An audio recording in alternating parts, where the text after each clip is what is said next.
using multi-carrier modulation. The options are the fading can be controlled, interference can be reduced, data speed can be increased. All three benefits are achieved. The correct option is all three benefits are achieved. This multi-carrier modulation or MCM is a spectral efficient modulation scheme which transforms this single high-speed serial signal to multiple parallel low-speed signals with different carriers and then combines these signals to one serial signal for the further transmission. So again, a single high-speed serial signal, it converts to multiple parallel low beam signals with different carriers, and then it is combining these signal into one serial signal for further transmission. So what is the use of doing this? If you see the diagram also, this is a single carrier modulation, and that has been converted into the multiple low speed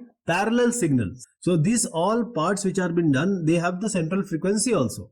That's why we can combine this signal to one serial signal for transmission. So for that, we can first of all efficiently use the spectrum. That is, MCM efficiently use the spectrum by allowing the overlap. Then we have the resistance to fading. MCM is more resistant to frequency selective fading than the single carrier systems. Then eliminating the interference, that means MCM eliminates the ISI, which is the inter-symbol interference, and the interfrequency interference IFI through this use of cyclic prefix. Then this is very suitable for the high data rates because MCM is suitable for high data rate wireless communication. It is robust to narrowband interference because this is robust to narrowband interference than the single carrier waveforms. It is efficient sharing of resources. This MCM allows for efficient sharing of resources in the frequency domain. Then we have the multiplexing. This MCM is allowing for multiplexing of multiple users in the frequency domain and spatial domain. MCM is used in several standards. That's why it's so important.